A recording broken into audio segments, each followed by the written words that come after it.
So, just last month, that ceasefire between Israel and Iran finally brought some quiet, didn't it? After weeks of pretty intense air raids, lots of rhetoric. Yeah, the skies went quiet. But while everyone was watching the headlines, the real moves, the strategic game, that just kept going on behind the scenes. Exactly. And that brings us to today's topic, something really significant, but still kind of unconfirmed. That's right. We're talking about Iran allegedly getting their hands on advanced Chinese HQ-9B surface-to-air missile systems. SAMs. HQ-9B. And this isn't just a simple purchase, is it? No, not at all. The reports call it an oil for weapons deal. Basically, Iran trading its oil directly for this high-tech defense capability. And the price tag gives you an idea of the scale A here. huge idea. We're talking an estimated $1.5 billion per regiment. That number alone tells you this is a massive strategic deal we need to unpack. Okay, 1.5 billion. Wow. Now, let's clear something up first. There were those rumors flying around about Chinese J-10C fighter jets heading to Iran. All right, the J-10Cs, that story, totally fictional. Confirmed as such. No jets. Okay, no jets. But the HQ-9B SAMs, that's different. That news first broke where? Middle East Eye picked it up initially, citing Arab sources, and it's been swirling ever since. And China's reaction? Predictable, I suppose. Pretty much textbook denial from the embassy in Israel. They said, China never exports weapons to countries engaged in warfare and keeps strict controls on dual-use stuff. Standard line. But then Newsweek followed up. They did, with an article suggesting Iran is actually pivoting away from Russia, looking towards Chinese weapons. So look, maybe they haven't physically arrived yet. But the need is there. Urgent, even. And the wheels might already be in motion. That's the strong suggestion. And that's really our mission today, isn't it? Figure out why Iran needs this system so badly right now. And what exactly are these HQ-9B systems? What can they do? And crucially, what does this potential deal mean? For the region, for global power, all of it. Because whether they're there now or landing soon, the implications are just enormous. Let's start with the why. The recent conflict, the Israeli strikes. What did they reveal?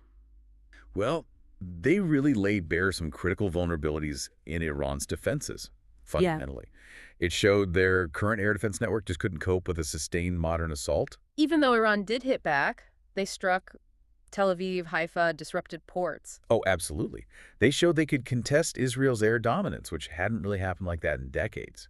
They created a credible deterrent, arguably making Israel blink first, as some reports put it. But the aftermath showed the cracks. Exactly. Big cracks. Significant gaps in their defensive shield were exposed. You mentioned vulnerabilities, and SAMs, surface-to-air missiles, are the bedrock of air defense. But what specifically was wrong with Iran's existing SAMs? Well, first, maybe let's quickly define SAMs for everyone. We're talking ground-based or sea-based systems designed to detect, track, and shoot down airborne threats. Yeah. Aircraft, helicopters, drones, even missiles. Core of air defense. Absolutely. But it's not just the missile. Think of it like an ecosystem. You've got the radar, the eyes, you've got a command center, the brain, then the launchers, mobile or fixed, Yeah. and then the missiles with their own guidance systems, maybe radar, infrared, whatever. Right, it's a whole package. It is. And Iran has layers, sure, but it's mostly older Russian stuff mixed with their own domestic systems.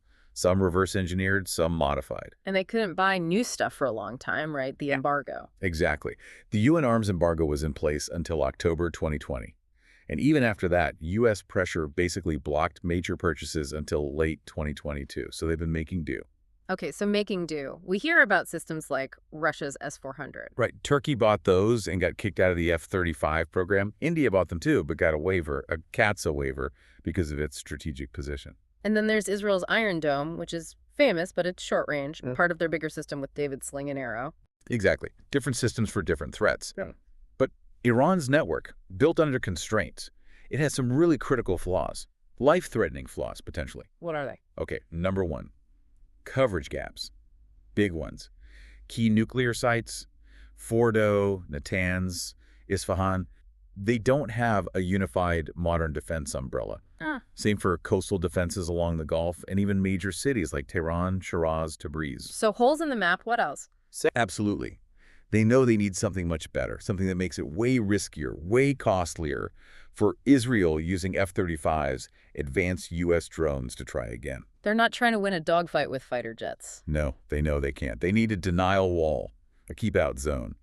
And that's what advanced SAMs like the HQ-9B can potentially provide. Okay, let's talk about the HQ-9B itself then. What is it? It's believed to be the advanced export version of China's own HQ-9 system. We're talking long-range, radar-guided, maximum range somewhere between 200, maybe up to 260 kilometers, altitude ceiling around 27 kilometers. And capability-wise, similar to systems we know. Yeah, people often compare it to the American Patriot or the later Russian S-300 systems. It's designed to take on stealth aircraft, cruise missiles, drones. What makes it particularly suitable for Iran right now? Well, it reportedly has passive infrared seekers, it can engage multiple targets at once, and it's got better anti-jamming capabilities. Critically, as one source put it, it plugs precisely those holes left open after the Israeli strikes. Which also explains why this system, the HQ-9B, and not those J-10 fighters everyone was talking about earlier. Exactly. That fighter hype was misplaced. Iran knows. Realistically, it cannot win an air war. Their old F-4s, MiGs, they're just no match for F-35s in a straight fight. It's not viable. So instead of trying to match strength for strength in the air, They go for survivability on the ground. These HQ-9B systems, they're mobile, harder to find, harder to hit. You can disperse them, hide them in terrain, even near cities. creating those denial zones you mentioned. Right. Areas where Israeli or American planes just can't fly with impunity anymore. It fits perfectly with Iran's defense doctrine for the last couple of decades. Aim for survivability, not superiority. It's an asymmetric approach. Absolutely. They've mastered it. Fight on your own terms when you can't match the enemy's terms. It's the same thinking behind their drone program, cheap, effective, asymmetric. Now they're applying it to air defense. And the oil for weapons angle makes sense in this context. Iran's under heavy sanctions, cash flow is difficult. But they have oil, lots of it. Sanctioned oil, sure, but it's become their diplomatic currency, their way to trade, And China is the biggest buyer. by far. China takes something like 90% of Iran's crude exports, which interestingly makes up about 10% of China's total oil imports.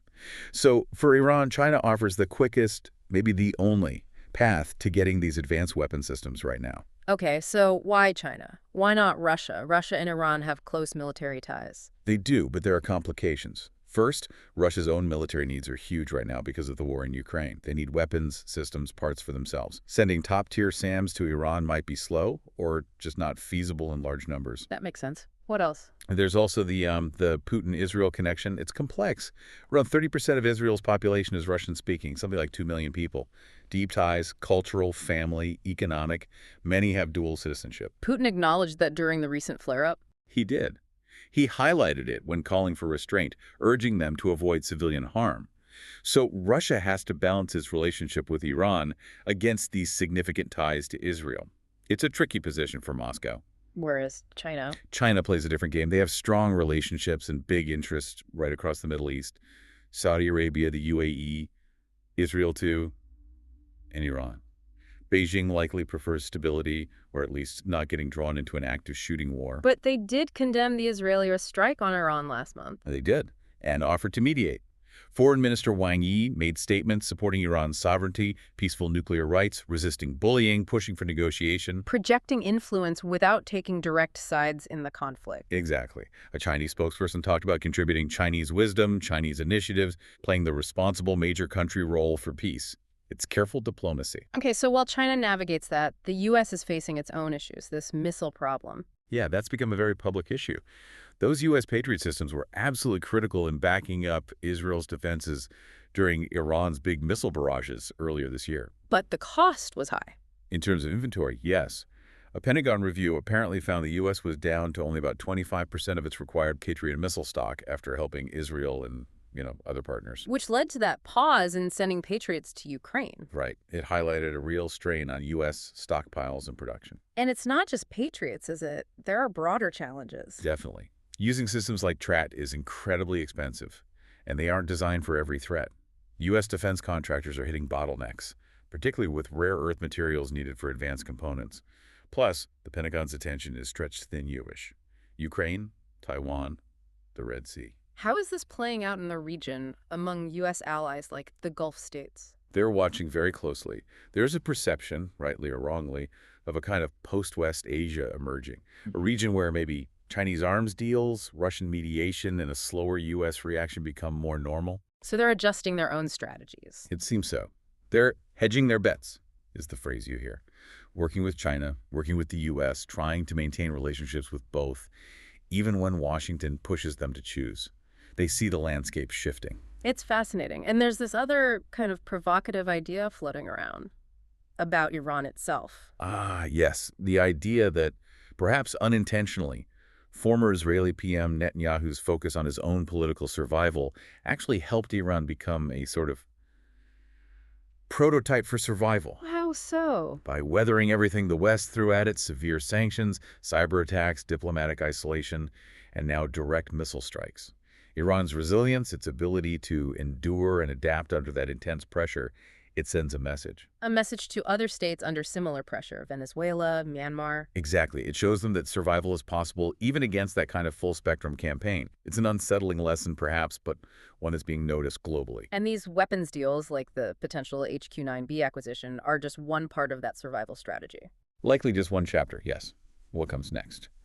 Could be deeper intelligence sharing between Iran and China, joint radar coverage, maybe even coordinating satellite data. Which points towards something bigger. Potentially.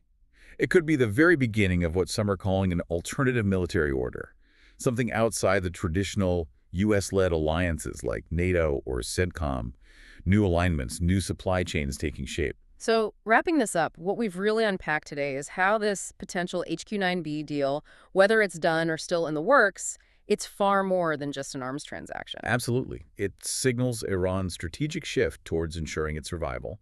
It highlights China's growing influence in a really volatile part of the world, and it has profound implications for the U.S., its defense posture, its alliances, its global standing. It really changes the equation. It certain could. Which leaves us with a final thought for you, the listener, to mull over. What does this a potential emergence of an alternative military order, where new players, new alliances, new ways of doing things challenge the old norms?